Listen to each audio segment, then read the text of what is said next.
Hello everyone, and welcome to Fresh Master Channel. Today, we are going to have some story from Reddit. But before we start, don't forget to subscribe, like the video if you enjoyed it, and leave a comment down below. These simple clips mean a lot to the future of this channel. The lengthy journey from Singapore to Chicago's O'Hare Airport, including a layover in Taipei, didn't trouble me significantly, even though it took nearly a full day. The fact that I was traveling in business class on my birthday made it more bearable. I wasn't particularly concerned about the challenging discussion awaiting me with our company's international stock and share trading department chief in Chicago. However, my thoughts were preoccupied with the situation unfolding at home, which was causing me considerable worry. After landing at 8:30, I checked into the Chicago Sheraton Suites, showered, hit the gym, then took another shower, alternating between hot and cold water to wake myself up. I went down for a hearty American breakfast, which I had missed over the last 4 months, and drank 4 cups of coffee. Then I headed to my 10:30 meeting at JP Morgan. Upon arrival, I was escorted to a small conference room, and it was clear they were playing hardball. The room had 2 cameras, likely watching me. I stood by the window without moving for over 17 minutes, counting in my head. I had learned to show no fear or weakness, a lesson from my many trips to the Far East and Southeast Asia. Joe Rutledge, Vice President of International Stock and Commodities Traders, entered the room with Samuel Young, our corporate lawyer. The atmosphere shifted. This was a serious meeting. If it had been just Joe, we would have brainstormed solutions. If it had been only Samuel, the focus would have been on legal protection for the bank. But with both present, it was clear someone was about to be fired. Me. Joe gestured for me to sit and took a seat opposite me, indicating the tension that lay ahead. He demanded to know what had happened in Singapore. I acknowledged my role in approving a $300 million stock buy for a newly listed company, despite its lack of a proven track record. I defended my decision, citing the strong prospectus and the expertise of the management team, which collectively had nearly 200 years of experience. I highlighted the project's technological soundness and backing by reputable firms. However, Joe was irate about the company's declining stock price, which had fallen from $17 to $9.55 since listing. Despite the situation, I remained optimistic, explaining our strategy to buy more shares, anticipating a rebound that could yield substantial profits. I noted that we were the largest shareholder, holding 25% of the stock. Joe's frustration escalated as he argued that the company was tanking, fueled by short-selling competitors from China and Southeast Asia, aiming to undermine our position in the market. I reiterated the need to stay the course, but Joe dismissed my report as wishful thinking, informing me that the board had backed his recommendation. I was out. Samuel briefed me on the severance package, 3 months' salary, and nearly 30 days of accrued leave, totaling around $800,000. However, my reputation was in shambles, and my job prospects were bleak. By 2 p.m., I had signed the necessary forms, converted my 401k to an IRA, and returned my company materials, including my laptop. I stepped outside, feeling hollow, and rushed to catch a cab, battling thoughts of failing on the street. Back at the hotel, I poured a mini whiskey with 7-Up over ice, an indulgence, but I needed it. I pondered my situation. At 42, I felt too young to retire, yet uncertain about starting over. I realized I needed to take a chance. I bought a new laptop with Windows 11 and set up programs to track my trades. I accessed my savings account, which had $50,000, and my investment accounts had $250,000, but required a 24-hour notice for withdrawal. After selling some blue-chip shares, I estimated that with my severance, I would have over $1.2 million, which I planned to transfer to an offshore trading account, Blue Sky International. By the time I finished, it was after 9 p.m. I ordered a burger and beer from room service and hesitated to turn on my phone, which had been off for over 36 hours. I was too mentally drained to face any messages, so I lay on the bed, channel surfing for news on the markets, but found nothing of interest. Whiskey, beer, burger, jet lag hit, and I passed out. The next morning, still adjusting, I went for an early breakfast and checked my phone. It was flooded with messages. "Help, Dad, Mom's having a meltdown," from Dean and Katie. "What's going on with Jean?" from my father. "Happy birthday, why aren't you answering?" from Jean's parents. Birthday wishes from the kids, my dad, my sister Georgia, and the Singapore team. Dean also left voicemails about Jean crying but calming down. Jean herself didn't send any messages. No birthday wishes, no explanations. I flew to Springfield, Ubered home, and found chaos, mess everywhere, unwashed dishes, a full trash bin, and a laundry pile-up. I cleaned the house and tackled the bedrooms, replacing sheets and organizing. It took 3 hours to get things under control. Finally, I checked my laptop. Southeast Asia Aquaculture, SEA, had dropped to $9.37. I was waiting for my funds to clear so I could invest. I called my dad. He said Jean had seemed sad and heartbroken for 2 weeks, but there was no clear reason. I checked our banking transactions. Nothing unusual. Same with the home phone messages. After folding laundry, I decided to cook. I reconnected the battery to my Audi, hit the store, and grabbed groceries for a Thai green curry with jasmine rice. I garnished the dish with spring onions, fresh herbs, and set the table, pouring myself a beer. Halfway through my drink, Jean's car pulled up. The kids ran in, excited to see me. I hugged them, kissed them, and told them how much I missed them. Katie sobbed in my arms, shaking, while Dean kept it together, trying to act more grown up. We stayed in that moment for a while until I noticed Jean watching us with a wistful expression, tears in her eyes. She moved in and kissed me gently, saying, "Welcome home, Adam." Her tone lacked enthusiasm, reflecting a sadness I couldn't ignore. The kids clung to me, and I shared that I was making Thai green curry. Dean expressed curiosity while Katie hugged me tightly. Jean instructed them to clean up and get ready for supper, then gave me a gentle hug, remarking that I looked wiped out and asking why I was back early. I revealed that I had been fired, and she reacted with shock, struggling to find the right words. We briefly discussed work, and she mentioned changes at her job, but I sensed there was more beneath the surface. Just then, the kids came running down, eager to be with me again. At the dinner table, I served the meal, pouring a cool California White for Jean and myself, while Dean opted for Mountain Dew, and Katie chose water. For the first time in 4 months, we sat down together as a family. I shared stories about my time in Singapore, recounting the fun team-building activities like dragon boat races and combat archery, which brought smiles to the kids' faces. After finishing dinner, Dean and Katie returned with a wrapped present, excitedly wishing me a happy birthday.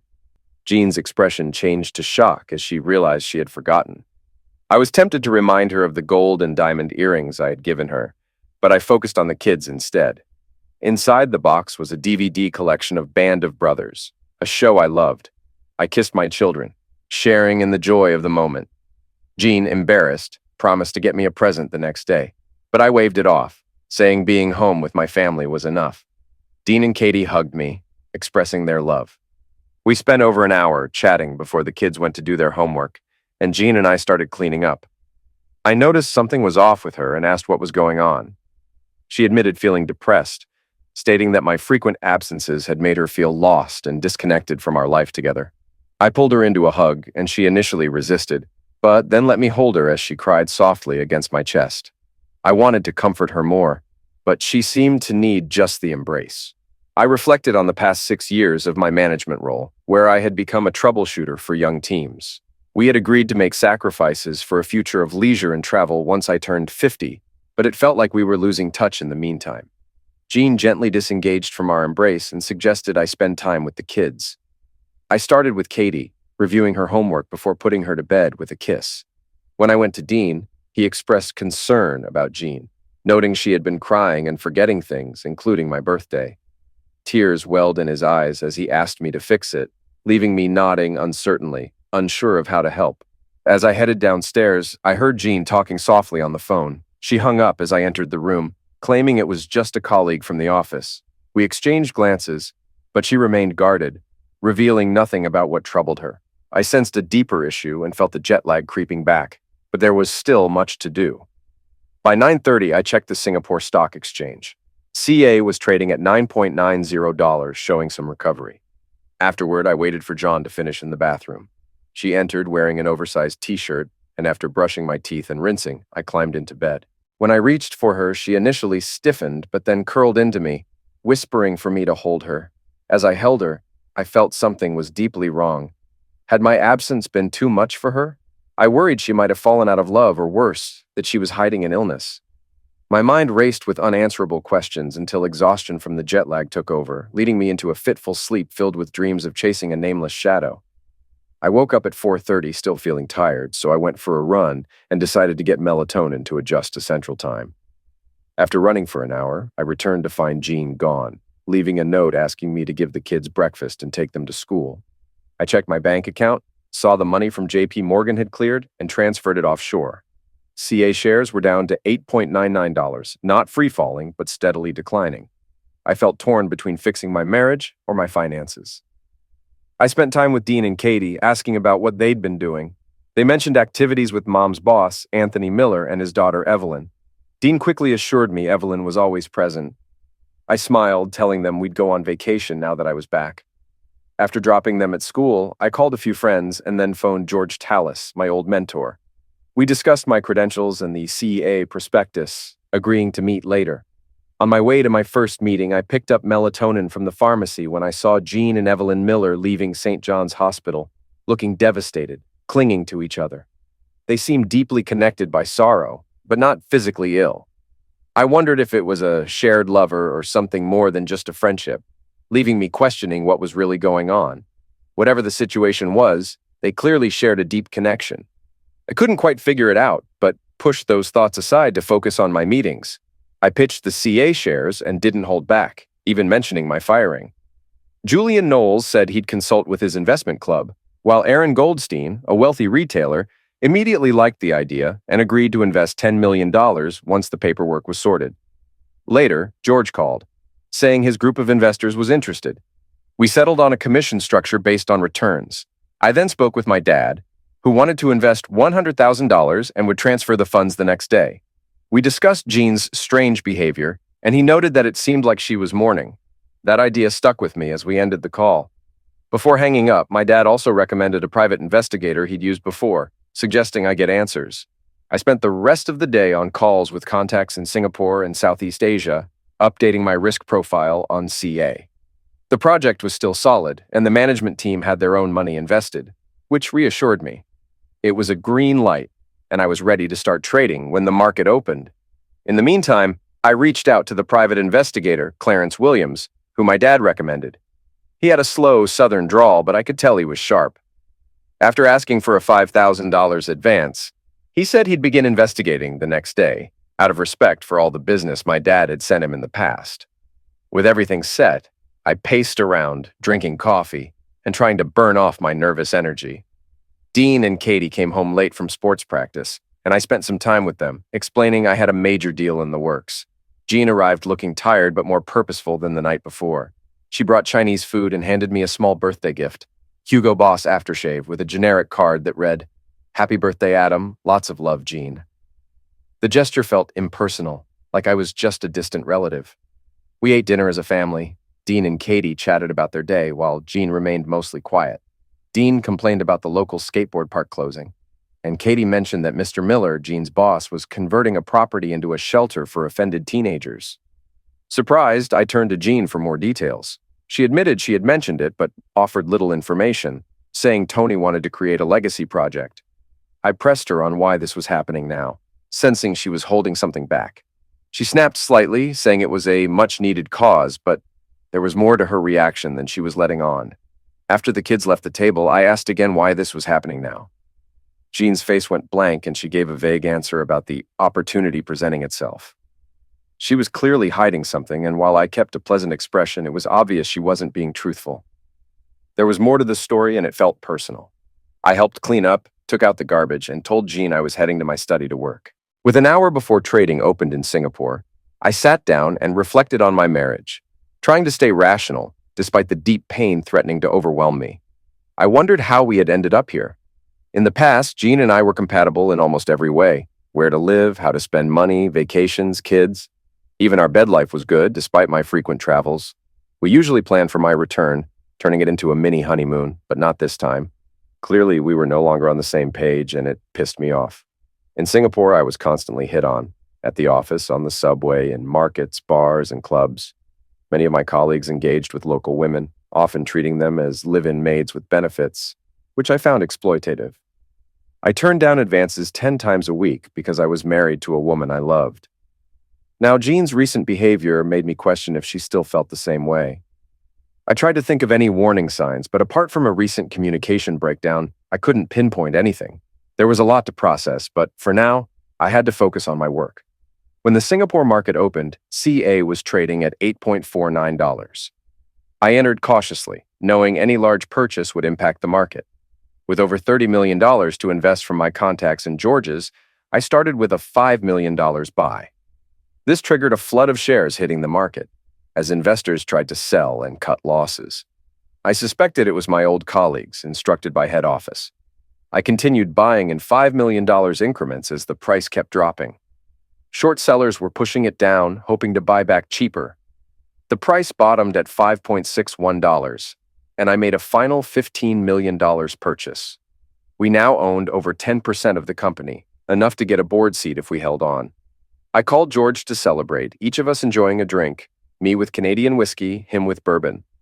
By the end of the session, our buying sparked a rally, and the stock climbed to $8.72. Short sellers were in trouble. Exhausted, I went to bed at 2 a.m., forgetting my melatonin. I woke late the next morning, joining the family as they finished breakfast. Jean was on the phone, talking about something urgent. She asked if my trading went well, and I responded vaguely, not revealing that everything but our house was tied up in CA. Jean took the kids to school, and I checked the share price. It had closed at $10.14. The short sellers had lost big, and the stock was stabilizing. I spent the rest of the morning emailing our investors and catching up on business. Then I explored the Miller Real Estate website, which highlighted their New Horizons home program for troubled teens. They claim to provide housing, meals, and support to help teens get off the streets and back on track. I didn't find much more on the Miller Real Estate website, so I checked Anthony Miller's Facebook. His page was full of vacation photos, cars, and social events. A recent company group photo caught my eye. Anthony was flanked by his daughter Evelyn and Jean. Anthony looked noticeably thinner and older, and Jean was holding his arm, gazing at him instead of the camera. I looked at Jean's Facebook, which had mostly old family pictures, with nothing new of us together in over 2 years. Evelyn's Facebook featured more photos with Jean, but nothing suspicious. Just cryptic posts about the meaning of life and hoping for positive outcomes. I spoke with Clarence Williams again, urging him to fast-track the investigation. He said he'd try, but warned these things take time. I also called my dad, who advised me not to jump to conclusions and to let the experts handle it. I was torn. Should I reach out to Jean to fix things? Or would that make things worse if I found out later I was being deceived? I contacted a lawyer who suggested it's better to fix the marriage than go through a divorce, as no one truly wins in such cases. Finally, I decided to play one last card. I reached out to one of Jean's former colleagues who owed me a favor. He had worked at MRE 6 months ago and agreed to meet me for lunch to share any insights. We met at Red Robin for burgers and a chat. Chad walked in looking like a classic realtor in a company golf shirt, chinos, and Dockers, sunglasses on his head. After some small talk over burgers, I got to the point. He chuckled, realizing I was fishing for information, and asked why. I kept it vague, explaining I had concerns about MRE. He got serious, mentioning that after Tony's wife, Dot, died of cancer, Tony lost his drive for a while. His daughter Evelyn took over, and eventually, Tony regained his focus. Chad then mentioned that Jean and Tony had grown quite close, and she was sometimes referred to as his office wife. He assured me he hadn't seen anything inappropriate, but acknowledged that office gossip can be cruel. Chad also reminded me that I had been away a lot, which could have contributed to their closeness. As he was leaving, Chad casually dropped a bomb. There were rumors that Anthony had been diagnosed with cancer. After he left, I called St. John's Hospital and found out Tony was in a private room in the oncology ward. I paid for lunch and headed home with a lot on my mind. That evening unfolded similarly to the previous ones. After cleaning up, I went outside with a whiskey and cheroot, enjoying the quiet neighborhood. Jean joined me with a glass of wine and confronted me about visiting the MRE website, revealing that they must have tracked visitor data. She questioned why I had been snooping, suggesting I had also checked social media pages. Her tone was accusatory, hinting she was ready for a fight. I kept my poker face, letting her words bounce off. She pressed further, mentioning that Evelyn knew I had accessed her Instagram. Jean was emotional, spilling some wine as she waved off my cheroot smoke. She began crying, but instead of comforting her as I usually would, I remained detached. Her tears seemed more performative than genuine. She insisted I was upsetting her, and when I questioned who she really was, she could only say she was my wife. I doubted her sincerity, leaving her speechless before walking away as she ran inside. I finished my drink and headed to my study. CA shares were rallying and had reached nearly $12, signaling a positive trend. George and I agreed this was not a fluke. As I monitored the market, I noticed some profit taking, though CA was still far from its original listing price. A message from a JP Morgan contact revealed they had managed to offload some stock at a loss, but were holding out for better prices under orders from my old boss, Joe Rutledge. We both laughed at the irony, as it seemed Rutledge might be on the way out while I was proving my worth. That night, I slept on the pull-out bed in my study, avoiding Jean entirely. The next morning, I checked the closing prices on SGX and was pleased to see that CA had climbed to over $13, as predicted. Our investment crowd had doubled their money, and if we could hit the $25 target, we stood to make over 300% profit. I made breakfast, called the kids down, and ignored Jean throughout the morning. After dropping the kids off at school, I went to the gym, had a late breakfast at IHOP, and made some calls before returning home. I spent 2 hours on a virtual meeting with George, discussing the idea of combining our brokerages with offices in Springfield and Chicago. We agreed to move forward with the idea, and I focused on developing a go-to-market plan for the rest of the day. Late in the afternoon, John returned home alone. She told me the kids were spending the night at the Beckers and that we needed to talk. She poured me a bourbon and herself a glass of wine as we sat in the living room. I remained silent, waiting for her to speak first. Eventually, she became agitated and launched into her explanation, saying she didn't know what I thought she'd been doing while I was away, but that my behavior had been disrespectful and cold. She apologized, claiming she felt like we had become strangers due to my time away.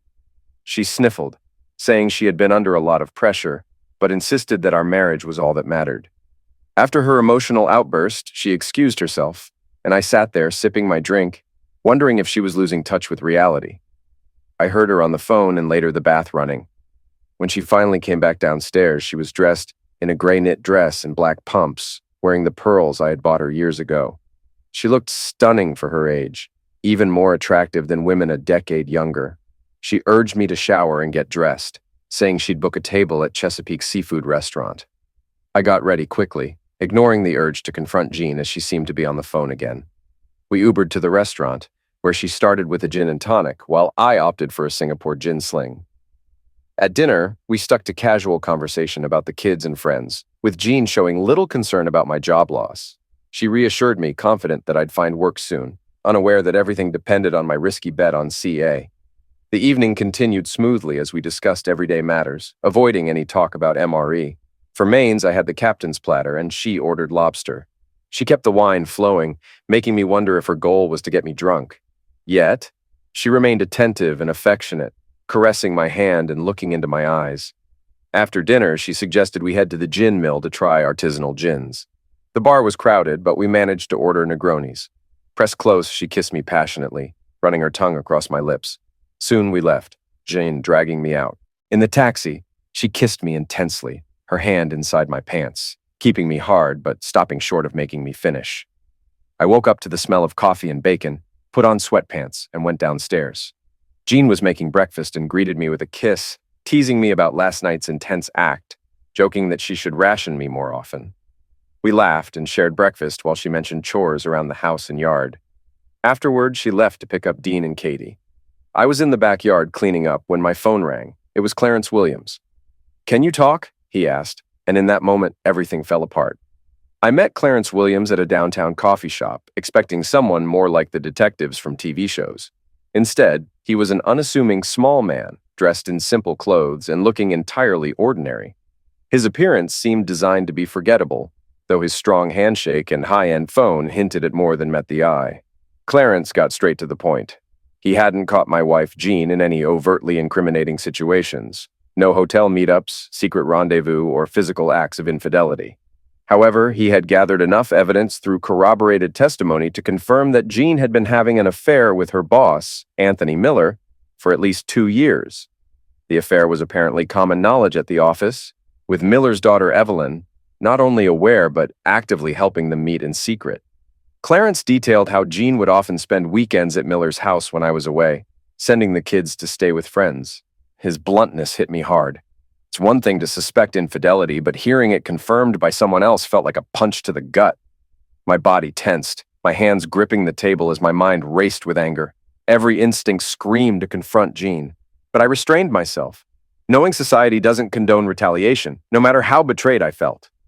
Clarence continued speaking, though I barely heard him over the pounding in my ears. Eventually, he added another blow. Anthony Miller had been diagnosed with aggressive pancreatic cancer and only had a few months left to live. The information hit like a final twist of the knife, leaving me struggling to process it all. Clarence's confirmation matched what Chad had hinted at, but now I knew the affair was not only serious, but terminal due to Anthony's illness. Jean's strange behavior suddenly made sense. She was grieving for the man she truly loved, trying to cope with his approaching death. I explained all of this to Clarence, not because I trusted him as a confidant, but simply because I needed to talk to someone. Clarence's response revealed his insight into these situations. He explained that cheating isn't just about act, but emotional investment. Cheaters often justify their actions by claiming it's more than physical. There are feelings involved. Over time, these relationships develop like any marriage, with shared conversations, private moments, and dreams. They find faults in their spouses to justify their behavior and indulge in the fantasy of a life without the burdens of marriage. This hurt more than imagining them meeting just for act. Jean had given this man her best self, free from the responsibilities and routines of marriage. He offered her only good times, without the everyday struggles that come with raising kids and running a household. It was a relationship built on escape and fantasy, while I was left with the reality of our marriage. After a brief conversation, we agreed to pause the investigation while I processed everything. One thing was clear: my marriage was over. Staying together for the kids was no longer an option. Though the thought of being separated from them was painful, I knew that many children lived in divorced households. My family would now be part of that statistic. I sipped my cooling coffee, feeling the intense pain take over every part of me. I knew I wanted to hurt John and Miller in return, but I had to calm my emotions. Thinking this way wouldn't help. My mind wandered to my time in the Far East, where CEOs approached life and business with long-term strategies, similar to Southern Europeans who wouldn't stop until they destroyed their enemies completely. But I wasn't in the mafia or some triad. I was just an ordinary man living an average life with no special power or influential ally to help me. I realized I was in this alone. I ordered more coffee, contemplating how to exact revenge on a dying man. Jean was easier. I'd take away everything she held dear, though the logistics of that were still forming in my mind. My immediate problem was Miller. He hadn't promised me anything, but he knew Jean was married and disrespected me by pursuing her. My anger flared again. I'd always been a risk-taker, and once I set my mind on something, I was immovable. That stubbornness now drove my desire for revenge, no matter the fallout, even if it crushed me in the process. A plan began to form. I called Clarence and asked him to dig into the troubled women the Millers had helped through their program. It wasn't fully formed yet, just another attempt to find something useful, like casting a wide net. I remembered a lesson from a fishing trip in Kenya. You don't fish for marlin directly. First, you catch smaller fish, then use them as live bait to lure in the bigger catch. On that trip, I successfully caught a marlin, though I felt a deep sadness watching the fish fight for its life. I vowed never to participate in big game fishing again. However, the lesson in catching the marlin inspired a plan. I drove home, practicing breathing exercises to maintain my composure and act as if I was still in the good mood from the previous night's lovemaking. When Jean arrived home later with Dean and Katie, we grilled steaks, corn, and shared a family meal. I played the role of a loving father and husband, masking the inner cynic. While I genuinely enjoyed my time with Dean and Katie, my interactions with Jean felt like a B-grade movie. She was buying into it, seemingly worried I'd put things together, treating me as her fallback plan as her lover was dying. The cynical part of me recognized this dynamic and stored it away for future encounters after the divorce. The following days felt surreal, as I lived out the lie while watching myself act the part I'd chosen. I wondered if actors experienced the same detachment when watching themselves on screen. On a brighter note, George and I finalized our new trading entity in Singapore, transferring the CA stock portfolio. The stock had surged to $16 and climbing, more than doubling our investment. My growing paranoia led me to increase security measures. I added fingerprint access, encrypted files, and wiped my phone, reloading only what I needed. I was becoming more cautious, ensuring nothing could be easily traced or compromised. After that, my focus shifted to exploring potential share listings and reaching out to JP Morgan contacts, laying the groundwork for future business. The non-compete clause wasn't much of a concern since being fired mostly nullified it. On the marriage front, things had quieted while I waited for more evidence, which arrived Thursday on a thumb drive from Clarence. Paranoia made me choose a new coffee shop for the exchange. The drive contained information on 14 women Miller had helped, 5 of whom still lived locally. One had become a full-time escort, indicating Miller's intervention hadn't worked for her. I bought a burner phone and contacted her. She agreed to meet at a motel for $100 an hour, and I had to pay for the room. Layla, a small tattooed woman, arrived on time and quickly offered her services.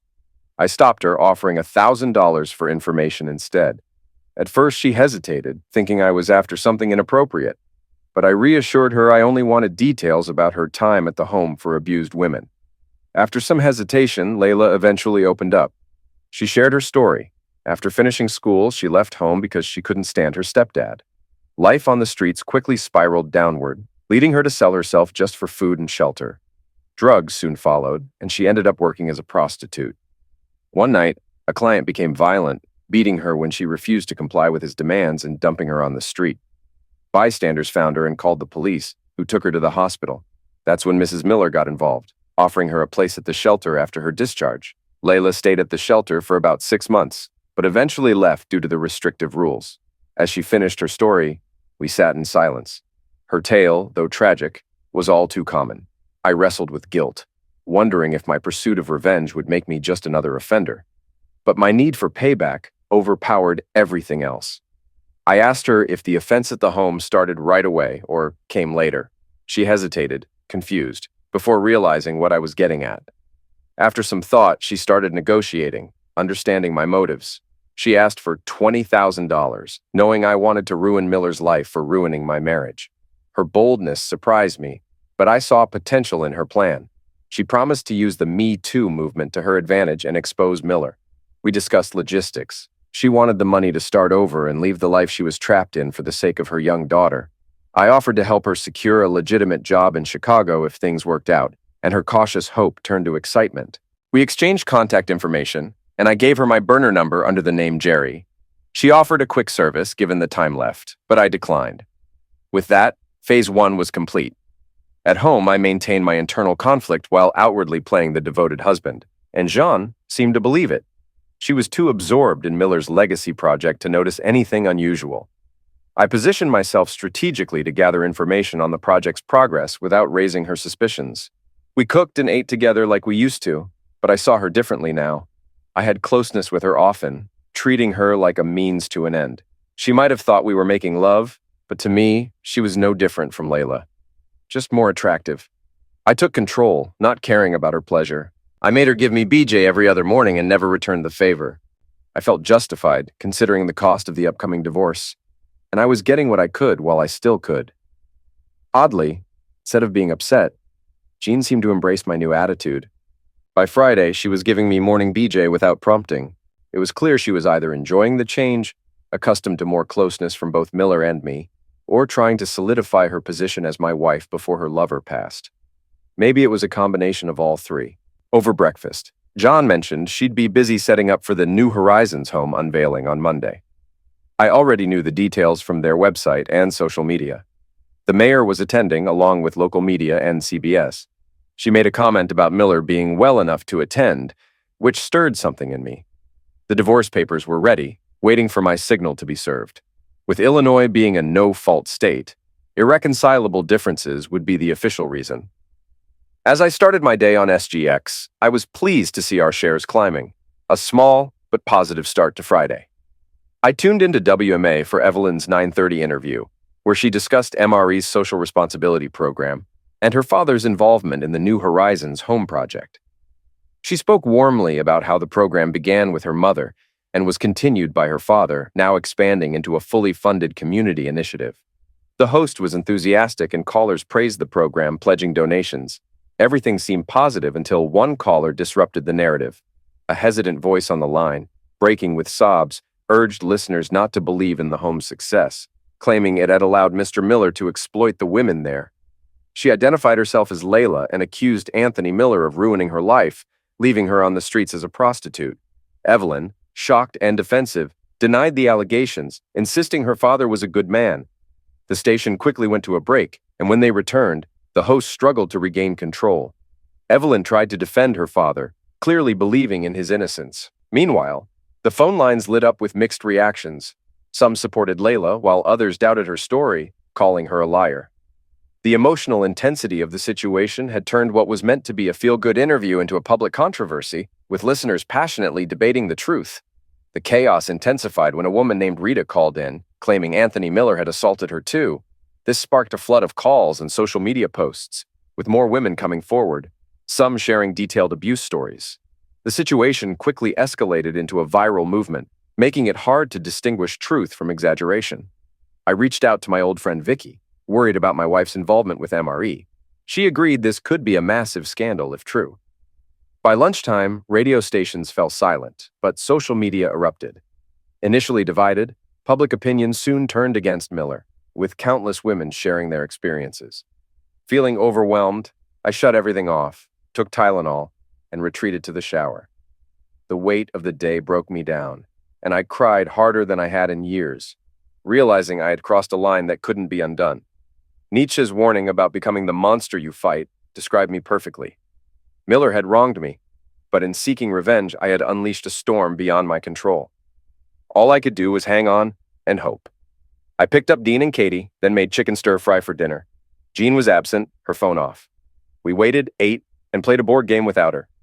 By 10, she finally came home looking utterly devastated, her makeup smudged, hair disheveled, and the weight of the day's events heavy on her. She collapsed into a chair, shaken by the accusations against Miller. I handed her a drink and calmly pointed out that where there's smoke, there's usually fire. She refused to believe Miller could be guilty, insisting he was a good man. I began phase 2 of my plan. I reminded Jean that, as her husband, we knew everything about each other. But how could she really know Miller? He was just her boss. She clung to her belief in his goodness, but I pushed harder, suggesting there were things she couldn't possibly know about him. Doubt flickered in her expression as I continued to plant seeds of suspicion. Jean gasped in shock, turning pale as she asked if Miller had ever tried anything with me. I denied it, watching as she dissolved into tears, staring into her empty glass. Without finding any answers, she wearily headed upstairs, briefly greeting the kids before disappearing into the shower. Pretending to be half asleep, I listened as she made calls downstairs, first to Evelyn, repeatedly calling the situation a nightmare and questioning why multiple women would accuse Miller. Then she made a call to Tony, assuring him it was a misunderstanding before ending with, "I love you too." By the time she returned to bed, I was genuinely asleep. The next morning, I made breakfast and took Dean and Katie to their practice.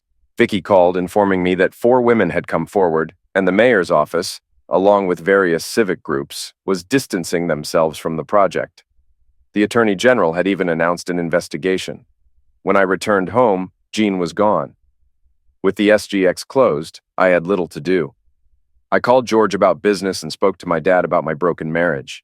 He sadly agreed it was beyond repair, feeling bad for Dean and Katie, but knowing they would join the many kids in the U.S. dealing with separated parents. I called Jean, who was with Evelyn and the company lawyers trying to fight the allegations. I warned her about the potential fallout, but she stayed involved. Despite their efforts, things worsened. That weekend, MRE's busiest days saw a massive drop in visitors, and by Monday, cancellations flooded in. The opening of the New Horizons home was postponed due to the bad press. On Monday, another woman came forward through a newspaper ad, accusing Miller of assault during her brief stay at the home for troubled teens. She encouraged others to join a class action lawsuit. By the week's end, 5 key things happened. Miller, after being questioned by the DA, worsened in health. 3 women gave detailed assault statements to the police, and the media storm forced MRE to shut down indefinitely. Jean confided in me nightly about how hard Evelyn was struggling to keep MRE afloat as salespeople left, taking clients with them. Meanwhile, CA surpassed the $24 mark, and I began selling shares in small blocks, making back our investment while still holding 2/3 of the stock. Financially, things were great. That weekend, my dad took Dean and Katie, and I returned home with a bottle of vintage Veuve Clicquot, ready to celebrate. When I arrived, I found a BMW SUV with MRE branding in the driveway. Inside, Jean was crying, and Evelyn was comforting her. I greeted them, uncorked the champagne, and poured 3 glasses. In their shock, they accepted the drinks. Jean then confronted me about the divorce papers she found, and Evelyn questioned my love for Jean. I coldly explained that I had stopped caring the moment Jean became involved with her father. I toasted to the downfall of MRE and threw my glass across the room. Evelyn, angry, seemed ready to attack, but I warned her not to try, leaving her terrified. Turning to Jean, I told her to get a lawyer and that the kids would stay with my father until custody was decided. Her shock at my behavior was evident, but I made it clear that all our recent intimacy was nothing more than me taking what I felt she owed me. I poured another drink while the two women sat speechless. Evelyn dropped her glass, spilling champagne on the rug. Jean broke hers, cutting her finger and sucking the blood. Both looked at me with fear, as if I were a madman.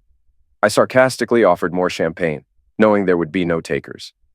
Jean attempted to justify her actions, blaming my absence for her loneliness, but couldn't meet my eyes. I coldly replied, mocking her need for Miller.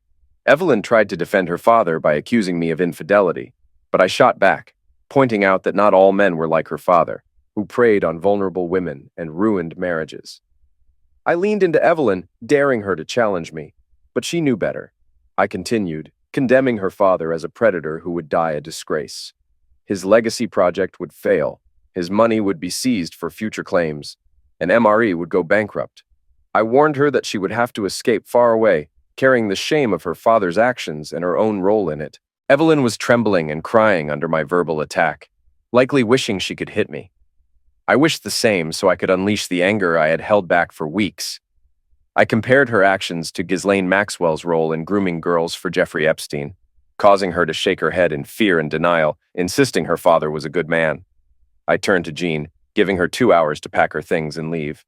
If she stayed, I threatened to call the press and expose her involvement. Furious, she cursed at me, but said she'd get a lawyer to fight for what she wanted. I repeated my warning. 2 hours. Leaving the house, the adrenaline finally hit, and I began hyperventilating, shaking uncontrollably for about 15 minutes. Once I regained control, I called my dad, instructing him to keep Dean and Katie and not let Jean be alone with them. Afterward, I drove aimlessly, eventually filling up my car and returning home late, surprised by how far I had driven. The house felt empty, like a mausoleum filled with memories of better times. I couldn't sleep, haunted by thoughts of what I had set in motion. Socrates once said that an unexamined life isn't worth living, but I avoided examining my own too deeply, especially now. It had gone too far to stop, and I worried it might unravel in court, potentially implicating me. I decided to get Layla out of town to minimize the risk. After a restless night, I called the kids, sensing Dean was already suspicious. I also reached out to Layla, who confirmed she'd leave for Chicago the next day, with $25,000 already in her account. George had arranged a job for her in property management. Later, Vicky called to tell me 3 of the women were suing Miller for damages, with papers being served Monday. We discussed how the situation had escalated, comparing it to the Harvey Weinstein case. That Saturday, I spent time with Dean and Katie, explaining that their mom and I were divorcing because of her affair with Miller. Katie cried, and Dean took it stoically. We spent the rest of the day at the driving range and had dinner together before heading home. On Sunday, I received calls from Jean's parents, asking if there was hope for reconciliation for the kids' sake, but I knew there wasn't. How can I reconcile with someone who's had an affair for years, especially with a man who's a predator? I told Jean's parents. They were shocked, unaware of the scandal in Illinois. I assured them the truth would come out in court and ended the call, hoping their image of Jean was shattered. Life moved slowly after that. Dean and Katie were back home, and my dad moved in to help. Business with George picked up, and we received glowing referrals.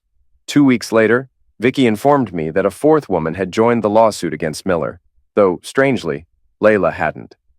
I had a meeting with Jean's lawyers to discuss the division of assets. I protected Dean and Katie's education funds and had already moved my final payouts offshore. Jean claimed we should have more cash, but I insisted it was lost in bad investments. When she called my bluff, I warned her that if she didn't accept the deal, I'd fight for the house and drain her financially.